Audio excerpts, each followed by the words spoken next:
तो बेटा आज हम लोग पढ़ेंगे प्रोडक्शन फंक्शन। तो सबसे पहले प्रोडक्शन होता क्या है? प्रोडक्शन क्या होता है? Transformation of input into output. ठीक है, अब 4 मेन फैक्टर्स होते हैं प्रोडक्शन के: कैपिटल, लैंड, लेबर और एंटरप्रेन्योर, मतलब जिसका बिजनेस है, ओनर। ठीक है, प्रोडक्शन फंक्शन क्या है? Relationship between physical input and output. ठीक है, अब क्या होता है देखो, शॉर्ट रन और लॉन्ग रन होते हैं। ठीक है, शॉर्ट रन और लॉन्ग रन में हम अभी डिफरेंशिएशन देखते हैं। शॉर्ट रन में क्या होता है, जो सारे इनपुट्स रहते हैं ना वो फिक्स्ड नहीं होते हैं, मतलब कुछ वेरिएबल होते हैं और कुछ फिक्स होते हैं। और लॉन्ग रन में सभी वेरिएबल होते हैं। अब वेरिएबल मतलब क्या, जो इतने भी फैक्टर्स होते हैं ना, जैसे लैंड, लेबर वगैरह, सब चेंज हो जाते हैं, है ना।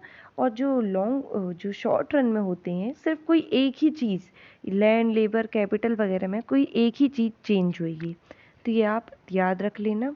refers to a period in which output can be changed by only changing one variable factor or all variable factor, मतलब लॉन्ग रन में सभी चेंज हो सकते हैं। ठीक है, अब लॉन्ग रन में सारे वेरिएबल फैक्टर होते हैं, कोई भी फिक्स फैक्टर नहीं होता। और शॉर्ट रन में कुछ फिक्स होते हैं और कुछ वेरिएबल होते हैं। ठीक है, अब शॉर्ट रन में क्या होता है, जो प्राइस डिटर्मिनेशन होता है ना, डिमांड के उसमें होता है। ठीक है, क्योंकि सप्लाई को हम बढ़ा नहीं सकते हैं एकदम से, है ना। फिर क्या होएगा, लॉन्ग रन में सप्लाई और डिमांड दोनों इक्वल रोल प्ले करते हैं प्राइस डिटर्मिनेशन में। तो शॉर्ट रन में क्या करता है, डिमांड, और लॉन्ग रन में डिमांड और सप्लाई दोनों। अब वेरिएबल फैक्टर और फिक्स फैक्टर क्या होते हैं? वेरिएबल फैक्टर क्या होते हैं, जो कि शॉर्ट रन में चेंज हो जाते हैं। और फिक्स फैक्टर क्या होते हैं, जो शॉर्ट रन में चेंज नहीं होते हैं। ठीक है, और वेरिएबल फैक्टर जो होते हैं ना, उनके जो डायरेक्ट रिलेशनशिप होता है किससे, आउटपुट से। आउटपुट बढ़ेंगे तो इनको भी बढ़ाना पड़ेगा, आउटपुट कम होंगे तो इनको भी घटाना पड़ेगा। लेकिन फिक्स फैक्टर का डायरेक्ट रिलेशनशिप नहीं होता है। ठीक है, और रॉ मटेरियल, है ना, जैसे चीज़ें वेरिएबल फैक्टर में आ जाएंगी और फिक्स फैक्टर में क्या आएंगी, प्लांट एंड मशीनरी, जो कि फिक्स्ड रहती हैं। वेरिएबल मतलब जो वेराई करती हैं, मतलब चेंज होती हैं।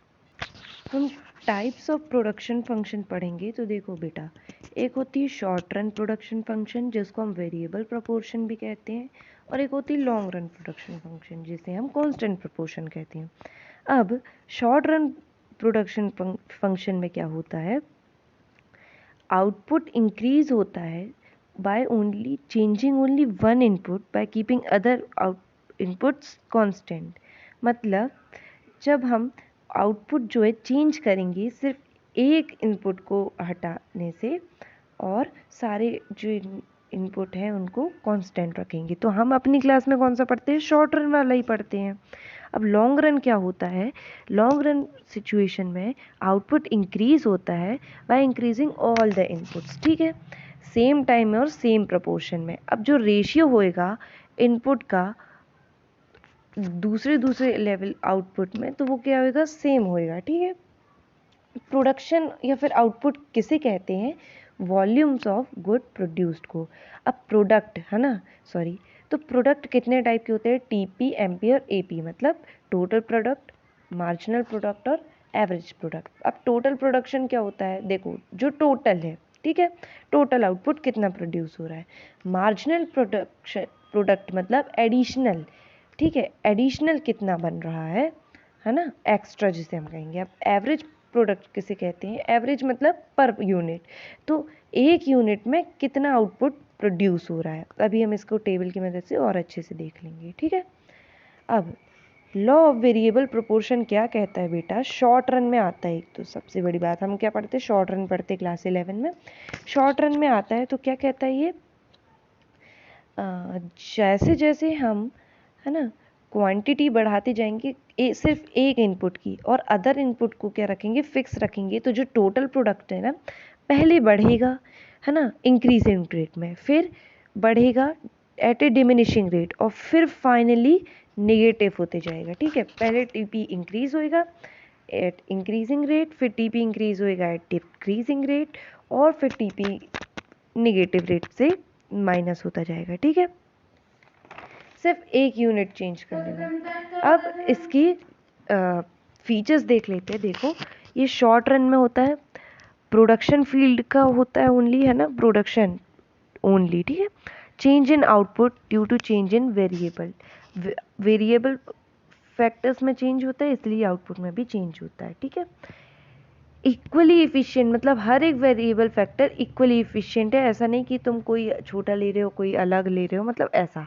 और टेक्नोलॉजी कांस्टेंट है। अब देखो शेड्यूल और ग्राफ्स की मदद से समझते हैं हम। तो देखो ये जो क्यू है ये पॉइंट ऑफ इन्फ्लेक्शन है, ठीक है। इसमें क्या होता है, हमारा जब एमपी मैक्सिमम होता है और एमपी मैक्सिमम के बाद से टीपी वाले कर्व में ना कुछ चेंजेस देखने को मिलते हैं। जब टीपी मैक्सिमम होता है ना तो एमपी ज़ीरो होता है, ये बात आपको कुछ याद रखनी है। तो पहला फेज़ क्या होएगा, टीपी इंक्रीज, मतलब टीपी और एमपी दोनों बढ़ेंगे। दूसरा फेज़ क्या होएगा, एमपी फॉल होएगा, देखिए जैसे आपको ये P2 में दिख रहा है। लेकिन टीपी क्या होएगा, डिमिनिशिंग रेट में, ये देख रहे हैं आप, थोड़ा कर्वेचर आ गया इसमें, है ना। पहले तो ये पूरा सीधा सीधा है, फिर इसमें थोड़ा कर्व आया है। और फिर फेज़ 3 में देखेंगे तो एमपी नेगेटिव हो जाता है ना, लेकिन टीपी फॉल होता है, ठीक है। अब टोटल प्रोडक्शन तो नेगेटिव बेटा होएगा नहीं। अब बेस्ट फेज एक प्रोड्यूसर के लिए कौन सा होएगा, सेकंड फेज होएगा। क्यों, क्योंकि आउटपुट उसमें मैक्सिमम रीच कर लेंगे और तब तक हमारा एमपी भी क्या है, ने पॉजिटिव है। इसके बाद एमपी नेगेटिव हो जाता है और इसके पहले वाले फेज में हमारा जो मैक्सिमम है हमारे आउटपुट वो रीच हम नहीं कर पाते हैं, ठीक है। अब जब टीपी मैक्सिमम होता है तो एमपी क्या होता है, ज़ीरो होता है। अब रीजंस ये आप ग्राफ से एक बार और समझ सकते हैं अच्छे से। अब देखो इंक्रीजिंग रिटर्न के फर्स्ट फेज के रीजंस क्या होते हैं, जो फिक्स्ड फैक्टर्स होते हैं ना उनका बेटर यूटिलाइजेशन हो जाता है। देखो कोई भी लैंड है उसमें 2-3 लोग रहेंगे, है ना, तो वो बेटर, मतलब उनके लिए जगह भी सफिशिएंट है, सब सफिशिएंट रहेगी, ठीक है। फिर increase efficiency of variable factor, मतलब जो लेबर एबर है मान लो, है ना, तो उनके बीच में जो इफ़िशियंसी, मतलब जो बॉन्ड है उनका सही है ना। और क्या है, मतलब जो फिक्स्ड फैक्टर है वो इंडिविजुअलिटी है उसमें, ठीक है, मतलब वो डिविजिबल नहीं है अभी। मतलब एक एक के पास मान लो, एक एक लेबर के पास एक एक फिक्स्ड फैक्टर है, एक एक साचा है मान लो, ठीक है। अब डिमिनिशिंग रेट के क्या रीज़न होते हैं, सब्सटीट्यूट हम इम्परफेक्ट रख देते हैं, मतलब हम वेरिएबल फैक्टर तो बढ़ाते जाते हैं लेकिन फिक्स्ड फैक्टर नहीं बढ़ाते। और ऑप्टिमम कॉम्बिनेशन ऑफ फैक्टर्स भी यही होएगा। अब नेगेटिव रिटर्न्स के रीज़न क्या होते हैं, लिमिटेशन ऑफ फिक्स फैक्टर। देखो आप वेरिएबल फैक्टर को तो बढ़ा दिए लेकिन फिक्स फैक्टर को कुछ नहीं बढ़ा रहे हो, तो एक समय क्या आएगा, वेरिएबल फैक्टर तुम्हारे पास मान लो 1000 लेबर्स है लेकिन जगह तुम्हारे पास कितनों की है, केवल 10 लेबर्स की है, ठीक है। Poor coordination between variable and fix factors भी हम इसी को कहेंगे। और इफ़िशियंसी जो वेरिएबल फैक्टर की है वो भी घट जाएगी। मान लो 1000 लेबर हैं, किसी की आपस में नहीं बन रही है, लड़ाई करते रहेंगे, है ना। अब देखेंगे हम लॉ ऑफ डिमिनिशिंग रिटर्न या फिर law of diminishing margin product.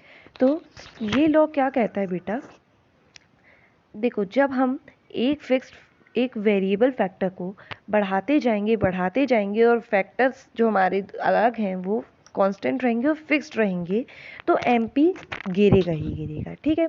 अब हमने इससे पहले क्या पढ़ा था, लॉ ऑफ वेरिएबल प्रोपोर्शन, तो वो क्या कहता है, 3 फेजेस के बारे में बताता है ना। लेकिन ये वाला जो लॉ है बेटा ये सिर्फ एक फॉलोइंग एमपी का बस बताता है। अब फॉलोइंग एमपी का बताता है ना, तो जो वो पहला वाला था, कौन सा वाला था पहला, लॉ ऑफ वेरिएबल प्रोपोर्शन वाला जो था वो इसी का एक्सट्रैक्शन है, मतलब ये वाला लॉ छोटा लॉ है और वो वाला लॉ बड़ा लॉ है, ठीक है। अब ये क्या बताता है बेटा, शॉर्ट रन में होता है वेरिएबल फैक्टर का होता है, इफेक्ट क्या होता है टीपी और एमपी में नहीं, केवल एमपी में इफेक्ट होता है ना। अब एमपी क्या होता है, फॉल होता है ना, और सिर्फ फॉलिंग फेस ऑफ एमपी को ये वाला लॉ दिखाता है, ठीक है। इसमें आप ऐसे डायरेक्ट बना सकते हैं। और मार्जिनल प्रोडक्ट बेटा कभी भी क्या होता है, नेगेटिव भी हो जाता है, टोटल प्रोडक्ट कभी भी नेगेटिव नहीं होता है ना। क्यों नहीं होता है, क्योंकि देखो यार, एक दो लोग को बुलाओगे कुछ ना कुछ तो बनाएंगे, ऐसा नहीं कि ज़ीरो, नहीं तो लगाया ही क्यों है काम। लेकिन मार्जिनल प्रोडक्ट जो है वो नेगेटिव हो जाता है ना। अब क्या है बेटा, हम देखेंगे relationship between TP and MP, बाकी सब हम बात देख चुके हैं। देखो, जब एमपी इंक्रीज होता है तो टीपी भी इंक्रीज होता है एट ए इंक्रीजिंग रेट। जब एमपी डिक्रीज होता है तो टीपी इंक्रीज होता है एट ए डिमिनिशिंग रेट। और जब एमपी अपने ज़ीरो पे होता है ना तो टीपी अपने मैक्सिमम पे रहता है। जब एमपी नेगेटिव हो जाता है तो टीपी क्या होता है, डिक्रीज होने लगता है। ठीक है, ऐसा हम ग्राफ बना देंगे। ये बताता है हमारा relationship between TP and MP. अब relationship between AP and MP को देखेंगे। तो देखो बेटा, जब एमपी और एपी बराबर होता है ना तो जो एपी है अपने मैक्सिमम पे होता है। जब एमपी लेस देन एपी होता है तो एपी फॉल हो जाता है ना। जब एमपी और एपी दोनों फॉल होते हैं, लेकिन है ना, लेकिन एमपी नेगेटिव हो जाता है लेकिन एपी पॉजिटिव ही रहता है। ठीक है, एवरेज प्रोडक्ट मैंने बताया आपको पॉजिटिव रहेगा क्योंकि टोटल प्रोडक्ट पॉजिटिव रहेगा, एमपी नेगेटिव रहेगा, है ना, बाकी एमपी दोनों में नेगेटिव हो जाता है। अब देखो कैलकुलेशन कैसे करते हैं बेटा। टोटल प्रोडक्ट जो होता है ना वो हमें दिया रहता है, या तो हमें निकालना पड़ता है, कुछ केसेस में इसमें मिसिंग फ्रीक्वेंसी दे सकते हैं। ठीक है, लेकिन बेटा एपी कैसे निकलता है, जो एपी रहता है ना वो total product divide by variable product होता है। ठीक है, जैसे 18 डिवाइडेड बाय 1 करेंगे, 32 डिवाइड बाय 2 करेंगे तो हमारा एपी निकलेगा। अब एमपी कहाँ से निकलता है बेटा, एमपी निकलता है हमारा यहाँ से टीपी से। 18 से 32 हुआ तो कितने का वो हुआ चेंज, 14 का। तो एमपी क्या होता है, delta TP by delta Q. मतलब यहाँ पे डेल्टा कितना आया 14 और यहाँ 1 ही आया, 1 ही का चेंज आया ना, तो कितना आ गया 14। 14 अपॉन 1 इज इक्वल्स टू 14। तो मार्जिनल प्रोडक्ट कितना होता है बेटा, delta TP by delta Q. Average product क्या होता है बेटा, टीपी डिवाइड बाय क्यू, और टीपी तो टीपी ही होता है। ठीक है,